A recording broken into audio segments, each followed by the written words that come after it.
I found messages on my girlfriend's iPad that make me think she's planning to leave me for her dying ex, and now I'm seriously considering leaving without saying a word. I, 28 male, saw their messages last week and I haven't been the same since. I borrowed my girlfriend's, 26 female, old iPad for work purposes and her Facebook account was still logged into the device. I was going to log in on my messenger because I forgot my phone at home and I was going to message her, but then I saw that she had messages from her ex-boyfriend. Let's call him Andre. Her and Andre dated for 2 years.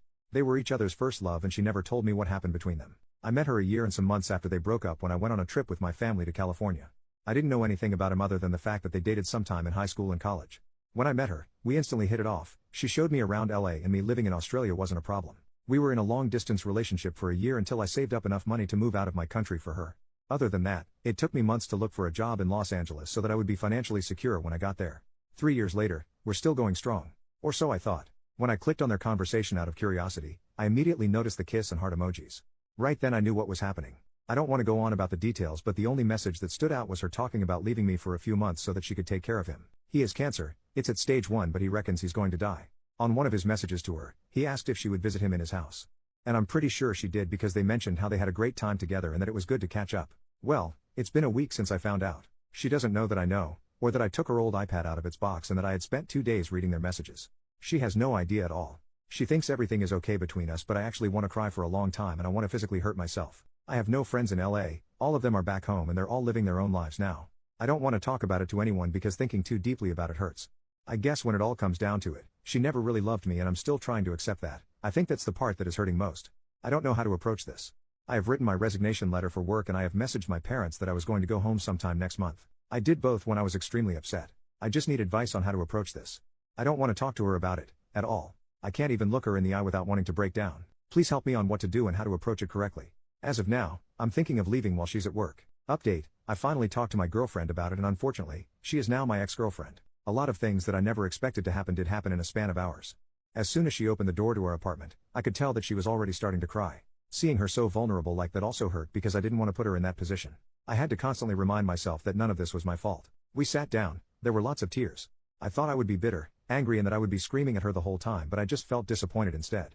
I told her that I saw the messages and explained how I ended up scrolling through their whole conversation. She kept reasoning that she just felt sorry for him and that she didn't know how to say no to him because they go all the way back. Then I told her that we go more way back than they ever did. I was there through her lowest point. I helped her get up. She admitted that they had made love more than 3 times. I saw it coming. I had a gut feeling, but hearing her confirm it hurt so much. At that point, I was full on crying. I can't remember some of the things that happened because my mind was all over the place. It still is now. I remember telling her that I was done, that whatever we had was over. She kneeled in front of me and asked me to forgive her. I don't think I ever will. I can't tolerate people who cheat. By that point, a third of my clothes were packed up. Obviously she feels happier with him if she can do this to me. When I posted my first post, a Redditor approached me and offered me a place to stay. His place was only around 15 minutes away from ours and he picked me up. He'll also help me sell a lot of my stuff that I can't bring back home and will help me gather all my things back in my apartment. We both agreed that I don't mention him in this post. I'm glad that I really opened up to this community instead of keeping it to myself. Thank you to everyone who also offered me a place. It's almost 3 a.m. I'm heartbroken as ever, but I'm trying my best. I'm sending my resignation letter to work this morning. Every person in my family now knows my situation here and have offered support. I'll be flying home as soon as possible. To all my Aussie mates, if you live near or around Chapel Hill, let me know. America, you were great, but now it's time to come home. Thanks for the help, everyone. Edit, I'm crying again, not because I got cheated on but because I realized that there is a whole world out there that cares a lot for my well-being. I almost can't believe I looked at hurting myself as an option to get away from the pain. I am really overwhelmed and also thankful for this community. Anthony and his wife, the Redditor who helped me, says this has been the most wholesome thing that ever happened to him. I may have lost a girlfriend and a future wife, but I gained heaps of friends. And even friends for a lifetime. Other than that, I am feeling better. It still feels surreal that she's gone, but what can a bloke do? She made her choice, so I made mine. I woke up to multiple messages from her family saying that I shouldn't rush things and that she's stupid and makes mistakes like everyone else. It sucks that I may not be able to see her family for a long time. They were great people. I thanked them and said that although I believe in second chances and everyone makes mistakes, cheating is a choice that jerks pick, never a mistake. My ex also emailed me around 5 in the morning. The email was too long, my eyes hurt from crying, so I junked it straight away. I miss her like crazy. I know it will take a lot of time to heal me, but I guess I can wait. Final update. Hi everyone, I know I promised an update as soon as I landed in Australia. A lot of things just happened after my last update and I genuinely haven't thought about letting everyone know that I am okay and safe. I didn't get to sell all of my stuff in the short amount of time, but I managed to give it out to people who really needed it. That alone made me feel a lot better about the whole situation. It was a lot of electronics that I can't afford to and possibly bring back home, like the TV I bought for my ex that she really loved, the microwave and my PS4. I'm in Australia now and not everything is going as planned, but whatever situation I'm in right now is at least okay. The cherry on top of all this crap is that my brother verbally abusing me over something dumb I said about the cancer guy while I was drunk. It was something like hope he dies a painful death, and it got him all worked up considering one of closest friends did die in a painful way. To cut the story short, I didn't end up going to Brisbane to live with him and am now living with my parents in Perth, unmotivated and jobless. I feel so hopeless and completely miss my ex, but I can't do anything about it other than sook. Thanks to everyone for being a friend. I'm sorry to people I disappointed and promised to see in Brisbane. I really haven't been out partying like what I thought. Bye now. Post over a year later from the OP's younger brother, Alex. My brother posted here asking for advice regarding his girlfriend who was going to leave him for his ex. I want to find the post. He passed away and I want to know why he did what he did. I have been skimming for a while without an account, putting in keywords on the search bar. I'm desperate to see, please help. I am his younger brother. He passed away to suicide 2 months ago. He moved all the way to America from Australia with his girlfriend that he met there while on holidays.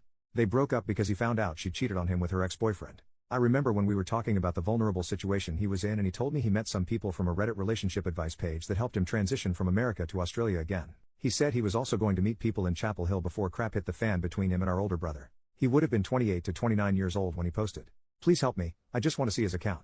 I want to know what was on his mind. I need that closure. Commenter, first off, I'm sorry for your loss. I'd be really careful reading his posts if you find them. Make sure you can handle it. I can only imagine how hard it'd be to do something like that. Please look out for your mental health. You could just make things worse by moving forward with this. I suggest you maybe discuss this with a therapist before reading into anything. You want to make sure this will absolutely help you get closure and start to heal, as much as one can. If you're absolutely sure you want to read his posts and that this will help you, not harm you, here is his posts. Alex, thanks a lot for this. I'm still trying to gather the courage to read the whole thing. It hurts to know this happened to my brother. He was a good guy, would never hurt anybody. He sacrificed a lot of things for her and I really just can't believe this. Thanks to everyone who showed him kindness when he was far away from home. Commenter, I'm glad I could help. My brother was suicidal for a long time. I remember how tough it was. He fortunately got better after some time though, but every once in a while I have nightmares that he did go through with it, and just those nightmares mess me up pretty bad. I can't imagine what it's like to actually live through that horror. I'm really sorry for you and your family. I hope the posts can bring you all some closure. Please be real careful though. If I were in your shoes, I could very much see myself getting too hung up on the content of the posts and making my mental health significantly worse. This is why I very much recommend this is something you look at with a therapist, if you do decide to open those posts up. Alex, it's really tough. Every day I was scared that something would trigger Connor to do it. I had to call him 3 times within a day to check up on him while I was at university and work. We were having fun living together since the pandemic began. I thought he was enjoying spending a lot of time with me, but I think the isolation wasn't doing his mental health any good.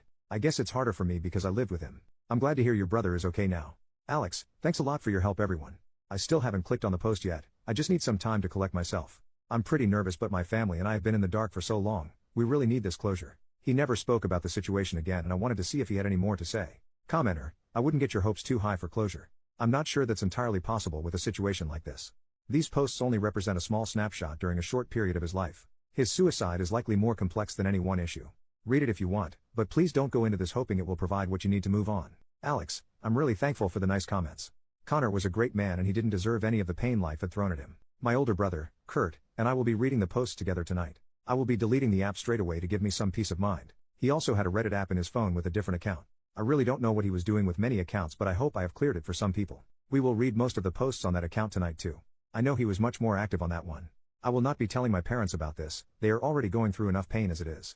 No one should have to go through the bouts of burying their own kid. Much love, Alex.